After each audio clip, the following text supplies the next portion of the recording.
요한복음 21장 결론을 보시면 예수님께서 베드로를 찾아가서 사명을 맡기시는 것으로 끝납니다. 그런데 그 사명을 감당하는 방법이 주님을 사랑하는 것이었어요. 주님을 사랑해야 사명을 감당할 수 있는 것입니다. 그래서 오늘 본문의 주제를 사랑과 사역이라고 제가 잡아보았습니다. 주님을 사랑하게 되면 주님께서는 사람에게로 보내십니다. 사람을 사랑하라라고 말씀하세요. 사람을 맡겨주세요. 네가 나를 사랑하니? 그럼 내가 맡겨준 사람을 사랑하라 이렇게 말씀하고 있습니다. 그러니까 다시 말하면 주님을 사랑한다라는 것은 사역을 하는 거예요. 주님께서 맡겨주신 사람을 맡아서 먹이고 돌보고 구원하고 양육하고 사역을 하는 것입니다. 다시 말하면 사역할 사람이 없다면 주님을 사랑할 수 있는 방법이 없습니다. 우리 모두는 주님이 베드로에게 맡겨주셨듯이 맡기신 사람들이 있습니다. 그 사람들을 섬기고 사랑함으로 주님을 사랑할 수 있는 기회를 가지는 것이죠. 그렇다면 우리가 어떻게 주님께서 맡기신 사람들을 사랑하고 섬길 수 있는지 구체적인 방법을 세 가지로 살펴보도록 하겠습니다. 첫 번째, 사랑은 대상을 구별하지 않는 것입니다. 오늘 15절부터 보시면 양이라는 단어가 3번 나옵니다.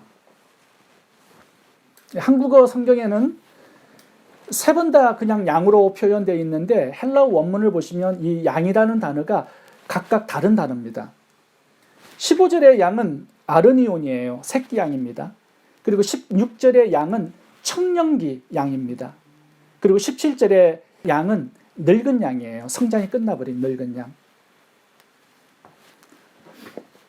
그러니까 새끼 양은 수준이 낮은 사람, 신앙이 미숙한 사람이라고 말할 수 있습니다. 그리고 16절의 청년기 양은 고집이 아주 세고 나와 충돌하고 나에게 고통을 주는 그런 사람이라고 말할 수 있어요.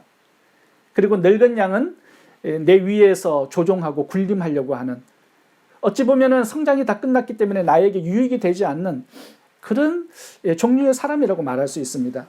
그런데 주님께서는 이 사람들을 나에게 맡겨주셨다라는 거죠. 그러니까 구별하지 말고 다 너의 사역의 대상으로 섬기라는 것입니다.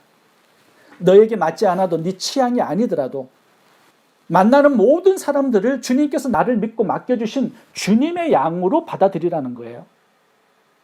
그리고 섬기고 먹이고 치고 양육하라고 말씀을 하고 있습니다. 어떤 종류의 사람이든 상관없이 일단 내 곁에 있는 사람이라면 맡겨주신 주님의 양으로 인정하고 받아들이라 말씀하고 있는 것입니다. 예수님을 보시면 이 부분에 대단한 모범을 보여주셨습니다. 예수님은 창기들, 죄인들, 세리들, 병자들의 친구였습니다. 예수님은 수가성 여인의 친구였고요. 또 간음한 여인의 친구였습니다. 그라사 광인과 귀신 들린 자들의 친구였습니다. 창기였던 막달라 마리아의 친구였고요. 삭개오의 친구였고 십자가에서는 우평강도의 친구가 되어주셨습니다. 너희도 이렇게 수준과 취향과 기호에 맞지 않아도 하나님이 맡겨주신 사람들과 만나게 한 사람들을 구별 없이 섬기고 사랑하고 사역의 대상으로 삼으라고 말씀하고 있는 것입니다. 제가 오래전에 사우스 캐롤라이나 한 교회를 방문한 적이 있습니다. 제가 도착한 시간이 오후 3시였는데요. 교회 안에 두 분의 자매님이 식사를 하고 계셨습니다. 늦은 점심이었죠. 제가 만나서 대화를 나눠보니까 흑인 군인을 만나서 결혼해서 미국에 오신 분들이었어요. 근데 저는 처음 보는 손님인데 그분들이 배고프지 않으시냐고 그러면서 식사를 이렇게 밥을 한 그릇 떠서 같이 식사를 하자는 것이었습니다. 제가 같이 식사를 하면서 대화를 좀 나누고 있었어요. 그런데요, 한 30분 후에 뚱뚱하신 권사님 한 분이 들어오셨습니다. 역도 선수같이 생기셨어요. 지금 밥 먹을 시간이 아닌데 어떻게 교회에서 밥을 먹고 있느냐고 막 꾸중하고 책망하고 얼마나 호통을 치는지요. 저는 굉장히 충격을 많이 받았어요. 그런 일은 처음 당했기 때문입니다. 그 두 자매님에게 사과라도 하고 싶은 마음이 들 정도로 미안했어요. 얼마나 배가 고팠으면 오후 3시에 식사를 했겠습니까? 그러니까 직장이 끝나고 늦게 와서 이렇게 식사를 교회에서 하고 계셨던 거죠. 근데 제가 이런 생각이 좀 들었습니다. 만약에 식사하는 분들이 대기업의 사장의 부인이었다면 그 권사님이 그렇게 호통을 쳤을까? 상당히 무례하고 기분 나쁜 언어들을 막 쏟아내셨거든요. 이분들의 남편이 흑인이었기 때문에 무시한 거예요.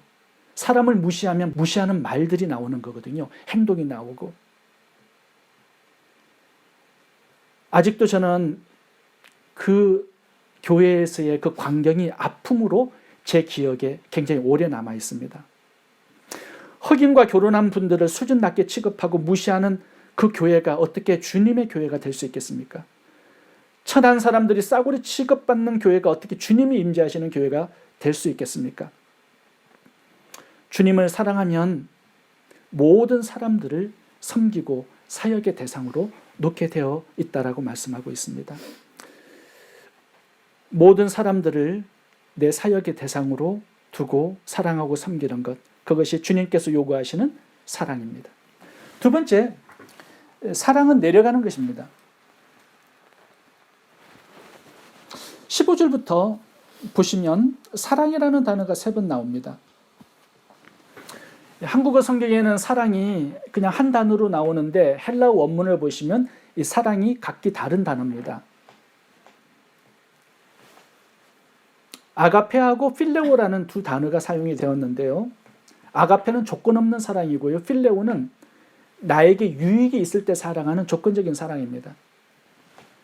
예수님께서 베드로에게 3번 나를 사랑하느냐 질문을 하셨는데 헬라어 원어로 보시면 2번은 아가페로 나를 사랑하느냐라고 물으셨습니다. 베드로는 전부 다 필레오로 사랑합니다라고 대답을 했어요. 그런데 3번째 17절에 예수님께서 질문을 하셨을 때는 베드로야 그러면 네가 나를 필레오로 사랑하느냐 이렇게 질문을 하셨습니다. 베드로는 역시 필레오로 대답을 했습니다. 친구의 사랑으로 주님을 사랑합니다. 이렇게 대답을 한 것이죠. 왜냐하면 주님을 조건 없는 사랑으로 사랑하기가 지금 이 순간에는 어려웠어요. 자신이 없었습니다. 왜냐하면 며칠 전에 십자가에서 도망갔잖아요. 죽을 때까지 따르겠다고 외쳤는데 3번 부인하고 저주했잖아요. 자신의 성공과 출세를 위해서 주님을 이용하기 위해서 따라다녔잖아요. 주님을 배신할 수밖에 없는 그런 수준이었습니다. 아가페의 사랑으로 사랑할 수 없는 그런 수준이었고요. 그래서 저는 주님 지금은 그렇게 안 되고요. 친구로 사랑하겠습니다. 이렇게 대답을 했습니다. 근데 주님은 3년 동안 수제자로 따라다니고 온갖 기적들을 다 경험하고 하늘의 메시지를 받았던 그 사람이 지금 수준이 아직도 낮은 수준이에요. 한심한 수준이에요. 꾸중할 수밖에 없는 짜증스러운 그런 대답을 들었습니다. 이런 상황 속에서 예수님께서는 베드로에게 그 수준을 꾸짖지 않고 그 수준으로 내려가서 그 수준을 용납하고 받아주셨어요. 아가페의 사랑이 필레오 사랑으로 내려가서 그 수준에서 베드로를 섬기고 있는 것입니다. 주님은 베드로에게 사역을 맡기시면서 어떻게 사역을 하고 어떻게 섬기는지를 그 모델을 지금 제시해주고 있는 거예요. 베드로야 너도 내가 한 것처럼 양들의 수준으로 내려가서 양들을 섬기고 먹이고 치고 사랑하라 이렇게 말씀을 하고 있는 것입니다. 제가 오래전에 도박에 빠진 부인을 사랑한 한 남편의 이야기를 듣게 되었습니다. 그 부인은 도박 중독에 빠진 사람이었는데요. 처음에는 작은 금액으로 도박을 했다가 나중에는 굉장히 큰 금액을 걸고 도박을 하는 수준에까지 갔습니다. 돈을 계속 잃자 자기가 살고 있는 아파트를 저당 잡아가지고 노름을 해서 그 돈까지 전부 다 잃어버렸어요. 집에서 못 나가게끔 잠잘 때 머리를 다 깎아버렸습니다. 그런데도 나가서 노름을 했어요. 이런 여자를 어떻게 사랑할 수 있겠습니까, 남편이? 요즘에는 다들 그냥 이혼해버렸겠죠. 근데 이 여자를요, 그 남편이 끝까지 사랑하는 겁니다. 한국에서는 정상적인 생활이 안 되니까 친구가 있는 시카고로 이사를 갔어요. 모든 것들을 다 정리하고. 그래서 친구의 도움으로 시카고에서 정착을 하셨습니다. 일하면서 친구가 다니는 교회도 함께 다녔어요. 그런데 그 부인이 미국에 와서야 이 도박 중독을 벗어나게 되었습니다. 그리고 교회에 신앙생활을 잘 하다가 집사 임명을 받게 되었어요. 그 집사 임명을 받는 그날 남편이 막 울었습니다. 하나님의 은혜가 너무 컸기 때문이고 정상적으로 회복된 아내의 모습이 너무나 아름답게 보였기 때문이었어요.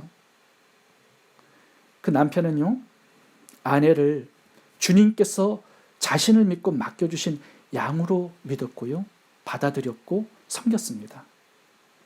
아내의 수준으로 내려가서 붙들어주고 섬겨서 주님의 수준으로 끌어올린 거죠. 이것이 주님께서 요구하시는 아가페 사랑입니다. 세 번째, 사랑은요, 대상을 영광스럽게 만드는 것입니다. 상대방의 미래를 영광스럽고 존귀하게 복되게 만들어주는 것이 주님께서 요구하시는 사랑입니다. 예수님께서는 죄인된 우리들을 구원하셔서 당신의 신부로 삼으셨고요, 하나님의 자녀로 삼으셨고 천국의 상속자로 삼아서 우리의 미래를 영광스럽게 존귀하게 복되게 만들어 주셨습니다. 구약에서도 보시면 애굽의 노예였던 이스라엘 백성들을 하나님께서 구원하셨죠. 젖과 꿀이 흐르는 가나안 땅을 주셔서 그들의 미래를 복되고 존귀하게 영광스럽게 만들어 주셨습니다. 시편 23편을 보셔도 하나님은 다윗을 원수의 목전에서 상을 베푸시고 기름으로 머리에 발라 존귀하게 하셨고 잔을 넘치게 하셔서 다윗의 미래를 복되게 영광스럽게 존귀하게 만들어 주셨습니다. 오늘 본문도 봐보세요. 예수님께서 베드로를 찾아오셨습니다. 그 이유는 단 한 가지입니다. 배신자 베드로의 미래를 영광스럽게 존귀하게 만들어주기 위해서 찾아오셨어요. 자, 그렇다면 그 방법은 무엇이었을까요? 어떻게 예수님은 베드로의 미래를 복되고 영광스럽게 만들어 주셨습니까? 단 한 가지의 방법이죠. 사명을 주신 것입니다. 사명이 미래를 복되게 영광스럽게 만드는 비결이라는 말씀을 하시는 거예요. 주님께서 베드로에게 양을 맡겨주셨습니다. 먹이고 돌보는 사역을 하라는 것이에요. 그것이 갈릴리 어부가 위대한 사도가 되어서 영광과 존귀를 얻는 비결입니다. 19절에 봐보시면 베드로의 끝이 하나님의 영광으로 끝나게 될 것임을 말씀하고 있습니다. 사명을 통해서 그렇게 하신 거예요. 사명이 예수님의 최고의 아가페 사랑입니다. 이것을 우리가 받을 때 주님의 최고의 사랑을 우리가 받는 것입니다. 베드로가 양대를 맡아서 사역자가 되었습니다. 자, 그렇다면 베드로가 맡은 양들의 미래도 베드로는 목자로서 영광스럽게 만들어줘야 됩니다. 그 방법은 뭐죠? 양들에게 사명을 주는 거예요. 사명을 감당하는 양들이 되게 하는 겁니다. 그것이 양들의 미래를 영광스럽게 만드는 유일한 비결입니다. 자, 그렇다면 양들의 사명은 무엇일까요? 양들은 털을 내놓아야 합니다. 이웃을 따뜻하게 해줘야 돼요. 젖을 내주어서 양식을 줘야 합니다. 새끼를 내어주어서 주인을 부유하게 해야 합니다. 기쁨을 줘야 합니다. 죽어서 피를 내어주어서 죄인들의 죄를 속하게 하는 제물이 되어야 합니다. 죽어서 고기를 태워서 하나님께 예배를 드리는 제물로 드려야 합니다. 이것이 양들의 사명입니다. 살아서는 이웃을 섬기고 죽어서 제물이 되어서 하나님을 섬기는 것, 이것이 양들의 사명이고 양들이 영광스럽게 되고 존귀하게 되는 비결입니다. 양들이 그냥 있으면 자기 자신만을 위해서 살고 죽으면 그냥 짐승으로 끝납니다. 그러나 피를 주고 털을 주고 고기를 주고 자신을 내어주면 하나님의 거룩한 제물이 됩니다.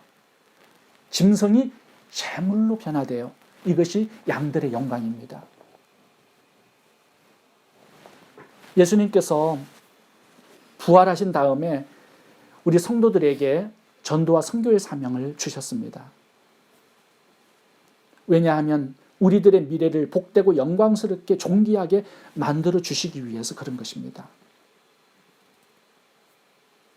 우리 성도님들 가운데 구제와 봉사와 전도, 선교의 사명에 열심을 내는 분들이 있습니다. 그 헌신, 봉사, 충성과 희생이 누구를 위한 것입니까? 자기 자신의 영광을 위한 것이죠. 그 모든 희생들이 모여서 내 영광을 만드는 것입니다. 그래서 아깝지 않습니다. 한 알의 밀이 썩지 않고 죽지 않으면 한 알 그대로 씨입니다. 그런데 죽고 희생하면 많은 열매를 맺습니다. 그 열매들이 바로 밀의 영광이 되는 것이죠. 그래서 사명이 최고의 은혜요, 사랑이라고 말할 수 있는 것입니다.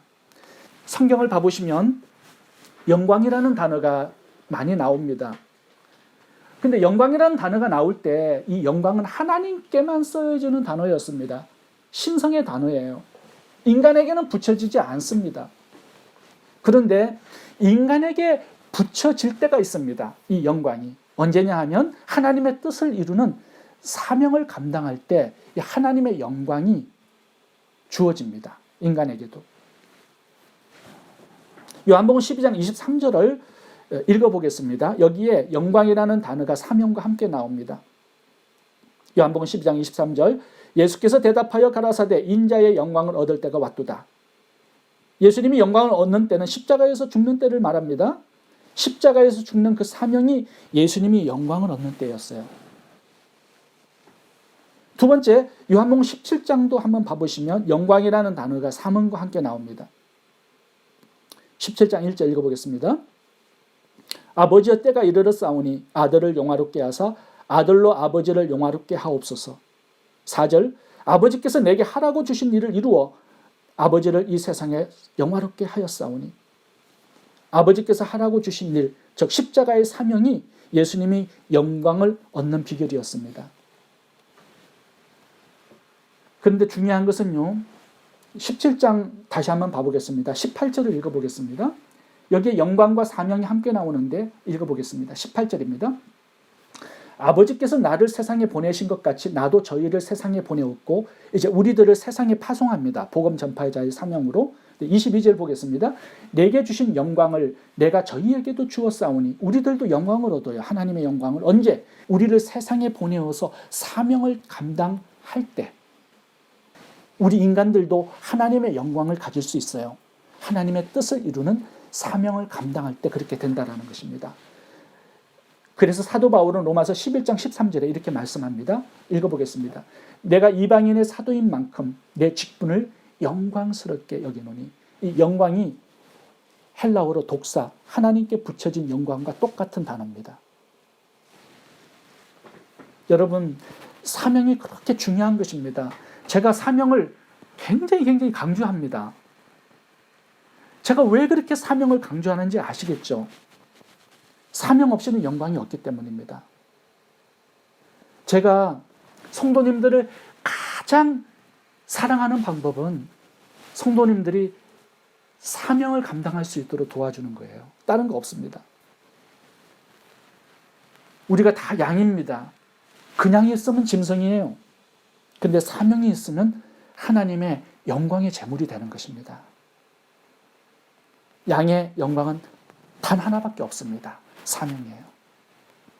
여러분, 우리가 구원받은 것은 사명을 위한 부르심입니다. 우리는 사람 낚는 업으로 부르심을 받았습니다. 온 천하에 다니며 만민에게 복음을 전하기 위해서 구원을 받았습니다. 그 사명 때문에 우리는 직장을 갖고 사업을 하고 돈을 벌고 가정을 가지고 자녀를 교육하고 오늘 우리가 살고 숨쉬고 움직이고 있는 것입니다. 사명이 없는 사람은 없어요. 단지 사명을 망각하고 있는 사람이 있는 것뿐입니다. 여러분 성경에 봐보세요. 가룟 유다 영광이 있었습니까? 아니요. 직분이 있다고 다 영광을 얻는 거 아닙니다. 사명이 있어야 돼요. 라오디게아 교회는 교회였습니다. 직분이 있어요. 구원도 받았어요. 그런데 사명이 없어요. 하나님이 토해내치겠다고 말씀합니다. 영광이 없어요. 사대교회는 살았다 하는 이름은 있으나 실상은 죽은 자였습니다. 여러분 종으로 선택받고 달란트를 받는 것이 운명이 바뀌는 게 아닙니다. 받은 직분과 은사를 가지고 주님의 뜻을 이루게 될 때 운명이 바뀌는 것이에요. 미래가 영광스럽게 존귀하게 바뀌는 것입니다. 베드로가 어부였지만 위대한 사도가 된 비결은 복음 전파의 사명 때문입니다. 사도 바울은 살인자였지만 교회를 핍박하는 하나님의 원수였지만 예수님 다음으로 위대한 인생을 살게 된 영광스러운 인생이 된 비결은 복음 전파의 사명 때문입니다. 모세도 살인자였지만 그의 인생 미래에 영광이 주어졌습니다. 출애굽의 사명 때문이에요. 여러분, 사명이 최고의 사랑입니다. 만나는 모든 사람들을 주님이 나를 믿고 맡겨주신 양으로 받아들이고 먹이고 섬기고 구원하고 양육하는 사역의 대상으로 삼으시기 바랍니다. 그들의 수준으로 내려가서 주님의 수준으로 끌어올릴 수 있기를 바랍니다. 사역자가 되셔서 복되고 영광스럽고 존귀한 미래가 되시기를 축복합니다.